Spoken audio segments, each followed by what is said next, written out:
पूरी चीज़ को तय कर दिया गया है, चुनाव लड़ने की तैयारी नीतीश द्विवेदी कर रहे हैं, है ना। हमारा जनता कहेगी ना तो फिर हम किसी से रुकेंगे नहीं, लड़ाई तो लड़ेंगे, संघर्ष हो।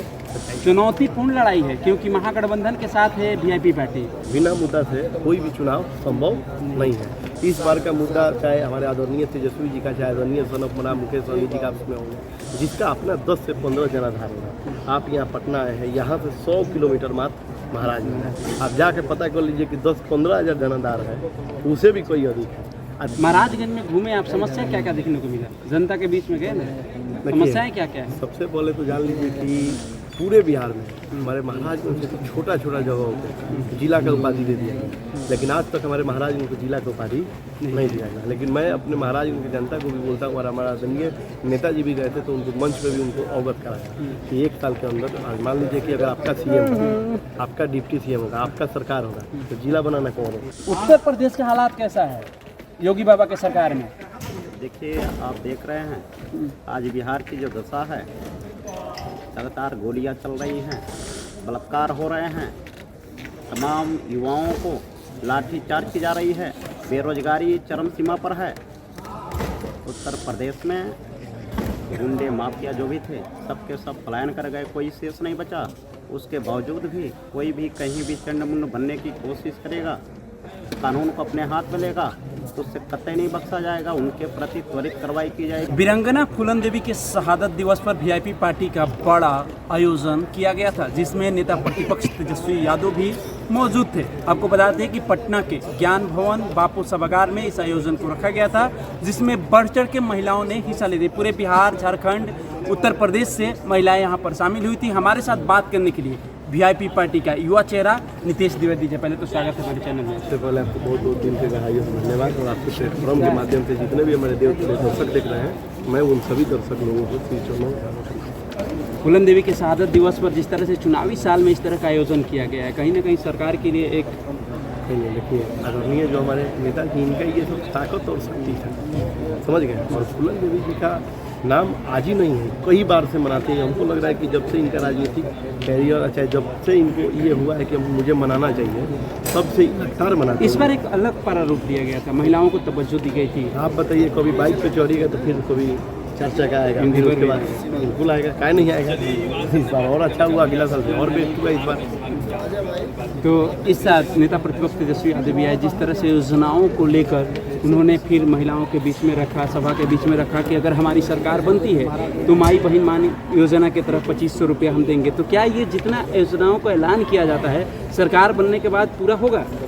देखिए, सबसे पहले तो जान लीजिए कि भविष्य के सीएम साहब आए थे बिहार के, और डिप्टी सीएम साहब, हाँ, और डिप्टी सीएम साहब भी बैठे थे। ये प्रतिपक्ष अब बंद होगा और सीएम साहब चालू होंगे, समझ गए। और रुक जाइए 15 से 20 दिन, फिर चुनाव का माहौल जो 2-3 महीना का है, उसके बाद आदरणीय तेजस्वी यादव जी के हाथ में बिहार की देवतुल्य जनता सौंपेगी। हम देखिए घुमा फिरा कर बात नहीं करेंगे, हम सीधा महाराजगंज चलते हैं और महाराजगंज पर चर्चा करेंगे, क्योंकि लगातार नीतीश द्विवेदी एक किसान के रूप में कभी धान रोपनी करते नजर आ जा रहे हैं, कभी गरीबों के साथ थाली में बैठ कर नीचे खाते हुए नजर आ जा रहे हैं, लगातार महाराजगंज क्षेत्र भ्रमण कर रहे हैं। इरादा क्या है? देखिए, सच्चाई तो जान लीजिए कि महाराजगंज मुझे राजनीतिक यात्रा में आज 1659 दिन हो गए आज, और मैं करीब एक जन आशीर्वाद यात्रा किया, जिसमें हमारे आदरणीय नेताजी भी गए थे।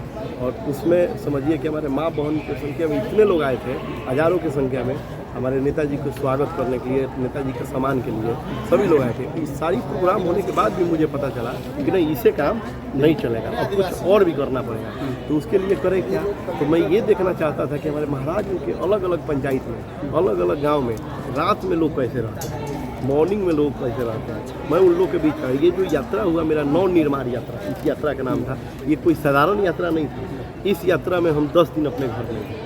इस यात्रा में हमारे देवतुल्य जनता कर्म भूमि का जानता है। एक जन्मभूमि होता है, एक कर्म भूमि। मेरा कर्म भूमि महाराजगंज। कर्म भूमि का हमारा देवतुल्य जनता जो खिलाती थी वो मैं खाता था, जहाँ सुनाती थी वो मैं सोता था, और जो मिल जाता था कहने के लिए, बोलने के लिए, सीखने के लिए, समझने के लिए, बताने के लिए, सारी चीज़ मैं एकदम शांतिपूर्वक उस चीज़ों को देख के और मैं ग्रहण करता। पूरी चीज़ को तय कर दिया गया है, चुनाव लड़ने की तैयारी नीतीश द्विवेदी कर रहे हैं, है ना। देखिए, मैं तो बार बार बोल रहा हूँ कि मैं तो दौड़ रहा हूँ, रास्ता मेरा देवतुल्य जनता दिखा रही है। हमारा जनता कहेगी ना तो फिर हम किसी से रुकेंगे नहीं। लड़ाई तो लड़ेंगे, संघर्ष हो, सच्चाई। चुनौतीपूर्ण लड़ाई है क्योंकि महागठबंधन के साथ है वीआईपी पार्टी और वहाँ से सीट है कांग्रेस की, वहाँ के वर्तमान में विधायक कांग्रेस के हैं। तो ऐसे में वीआईपी पार्टी के खाते में सीट जाएगा तब तो नीतीश द्विवेदी चुनाव लड़ेंगे। देखिए, हर समय राजनीति के एक मुद्दा के साथ होता है, बिना मुद्दा से कोई भी चुनाव संभव नहीं है।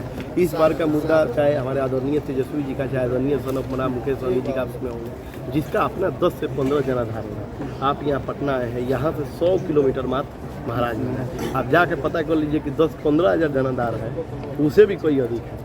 और हमारा जनता चाहेगी ना, वही होगा। और नेताजी को अच्छा से मालूम है, ये लोग काफ़ी परिपक्व नेता है, हमारे जितने भी शीर्ष नेतृत्व वगैरह। रही बात आदरणीय हमारे जो विधायक हैं, तो विधायक जी अच्छा से जानते हैं कि हमको क्या करना है। और रही बात चाहे देश का सेना हो, चाहे क्षेत्र का सेना हो, युवा होना चाहिए, वो हमको मार्गदर्शन करे, वो मुझे बताए कि कैसे करना है, क्योंकि अभी उनका कान भी काम नहीं कर रहा है। उनको लगभग हमको लग रहा है कि बहुत सारी बीमारी का शिकार भी हो गए हैं। तो इस समय आराम करना चाहिए, आराम करके उनको। महाराजगंज में घूमे आप, समस्या क्या क्या देखने को मिला? जनता के बीच में गए ना, समस्याएं क्या क्या है? सबसे पहले तो जान लीजिए कि पूरे बिहार में हमारे महाराजगंज से छोटा छोटा जगहों पे जिला का उपाधि दे दिया गया, लेकिन आज तक हमारे महाराजगंज को जिला का उपाधि नहीं दिया गया। लेकिन मैं अपने महाराजगंज की जनता को भी बोलता हूँ, और हमारा आदरणीय नेताजी भी गए थे तो उनको मंच पे भी उनको अवगत कराया कि 1 साल के अंदर मान लीजिए कि अगर आपका सीएम होगा, आपका डिप्टी सीएम होगा, आपका सरकार होगा, तो जिला बनाना कौन होगा? अभी देखिए, अभी कांग्रेस का सरकार था छत्तीसगढ़ में, एक आप जिला देखे होंगे खैरागढ़, गोंडई, छुईखला, 3 जिला को मिला के एक जिला भूपेश बघेल तुरंत बना दिए। तो ये कोई बड़ी बात नहीं है। हम जितना भी बात करते हैं, मान लीजिए हम क्या कहते हैं, हम ये कहते हैं देश को आज़ाद हुआ जो 78 साल प्लस हो गया, लेकिन आज भी उच्च शिक्षा के लिए 12वीं के बाद हमारे यहाँ के हमारे भाई बहन और हमारे देवतुल्य जनता के बेटा बेटी को छपरा जाना पड़ता है, पटना जाना पड़ता है, पुणे जाना पड़ता है, सिर्फ ग्रेजुएशन और MA PhD करने के लिए।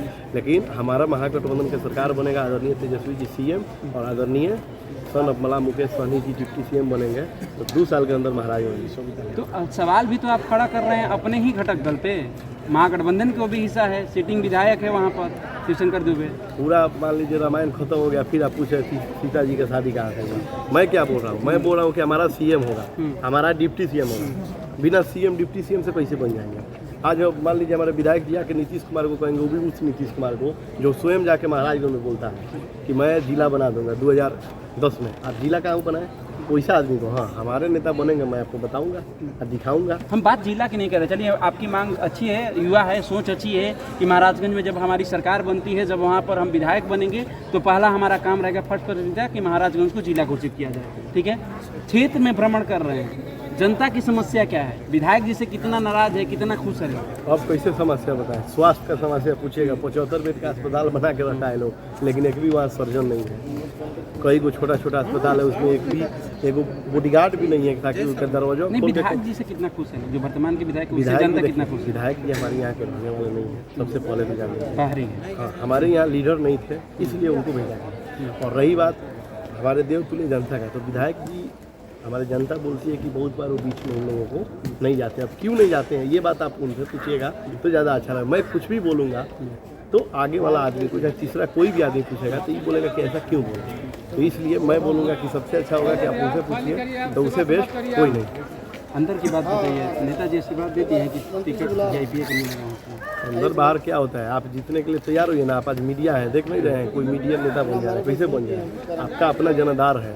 मुझे स्वयं नहीं मालूम था कि इतना कम दिन में मैं जन आंदोलन इतना बड़ा खड़ा कर दूंगा अपने महाराजगंज में। आशीर्वाद मिला, खड़ा किया, कोई भी देगा। और रही बात हमारे लीडर, तो लीडर तो सिर्फ नेतृत्व से राजनीति कर रहे हैं, वो 11-12 साल से कर रहे हैं। उनको मालूम है ना कि किसको सीट देने से सीट निकलेगा, किसको नहीं देने से नहीं निकलेगा। युवा पर भरोसा जताएंगे? क्यों नहीं जताएंगे, वो भी युवा है। कहा गया ना, घायल का गति घायल। जो व्यक्ति घायल होता है उसी को पता होता है कि दर्द कितना। अभी आप मोटरसाइकिल से गिर जाइएगा, आप कहिएगा यहाँ दर्द लगे, लेकिन आपका दर्द हम लेंगे नहीं, डॉक्टर भी नहीं लेगा, वो मलहम लगा देगा। वो दर्द आप ही को पता है कि आपको दर्द। ठीक उसी प्रकार के युवा का गति है, युवा ही जाने।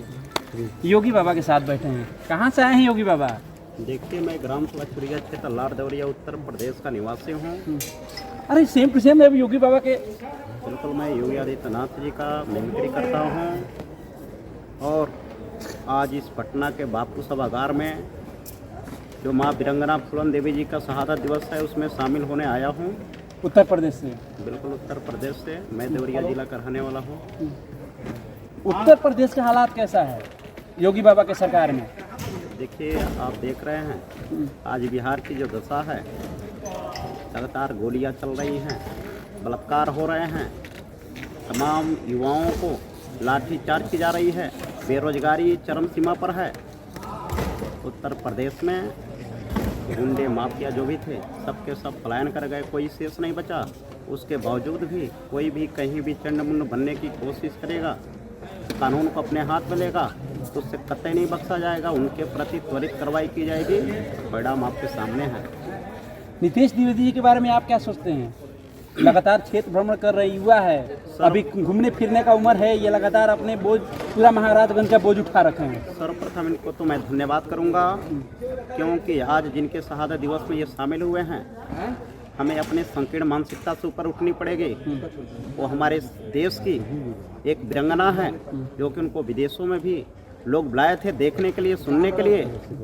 और ये केवल निषाद समाज का ही नहीं, बल्कि पूरे भारत के सभी जाति धर्मों के लोगों के लिए, महिलाओं के लिए यह प्रेरणा के स्रोत बनी कि अगर कोई भी, क्योंकि अपराधियों का कोई जात नहीं होता है, कोई धर्म नहीं होता है।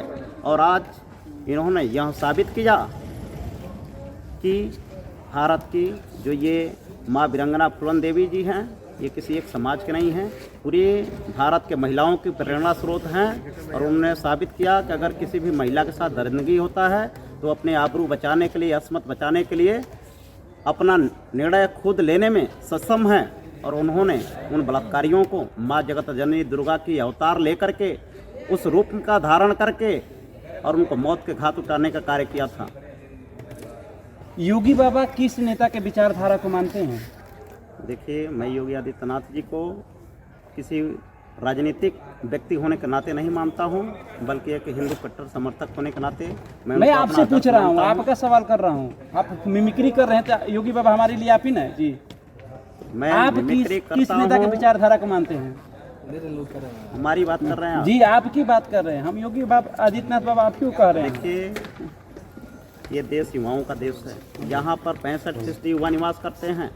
और आज देख रहे हैं आप, पार्लियामेंट में, किसी भी विधानसभा में आज युवाओं की हिस्सेदारी नहीं बढ़ रही है। तो मैं तो यही चाहूँगा कि कहीं भी, चाहे वो लोकसभा हो, विधानसभा हो, किसी राज्य का, वहाँ युवाओं की भागीदारी होनी चाहिए। और मैं युवाओं का समर्थक हूँ। योगी बाबा किस नेता के विचारधारा को मानते हैं? आप किसके विचारधारा को मानते हैं, किसके विचारधारा पर चलते हैं? देखिए, अभी हमारा युवाओं के प्रति, मैं एक छात्र हूं और छात्र के नाते मैं युवाओं के लिए जो सरकारें कार्य करेगी, जो नेता कार्य करेगा, उनकी आवाज़ को सदन में उठाएगा, मैं उनके विचारों को मानूंगा। बिहार में चुनावी साल है, प्रचार करने आएंगे नीतीश द्विवेदी जी का? बिल्कुल, मैं प्रचार तो नहीं कर सकता हूं, लेकिन मैं सिवान के, महाराजगंज के जनता को ज़रूर बताना चाहूँगा कि अगर जो युवा आपकी सोच को, आपकी आवाज़ को सदन में उठाने लायक है, तो उसको ज़रूर आप लोग सहयोग करिए, सपोर्ट करिए, समर्थन करिए, उनको अपना आशीर्वाद दीजिए। प्रचार के लिए बुलाएंगे योगी बाबा को? सेम टू सेम मिमिक्री कर रहे हैं। आशीर्वाद देने अबे करेंगे, अभी तो मुलाकात हुआ, आई जरूर आएंगे। देखिए, तो युवा भी चाह रहा है कि बिहार में बदलाव हो। और यहाँ के जो, देखिए, जो गतिविधियां है, जिस तरह से बढ़ते अपराध बढ़ रही है, उसको लेकर महाविपक्ष जो है लगातार सरकार पर हमलावर है। ऐसे में हम खास बातचीत कर रहे थे नीतीश द्विवेदी से, महाराजगंज में लगातार क्षेत्र भ्रमण कर रहे हैं। अब इनकी जो, आपकी जो प्रतिक्रिया है इनके प्रति, आप हमारे कमेंट्स में चाहिए और जरूर अपने कमेंट्स, अपने हमारे कमेंट्स के माध्यम से अपने विचारों को रखिए।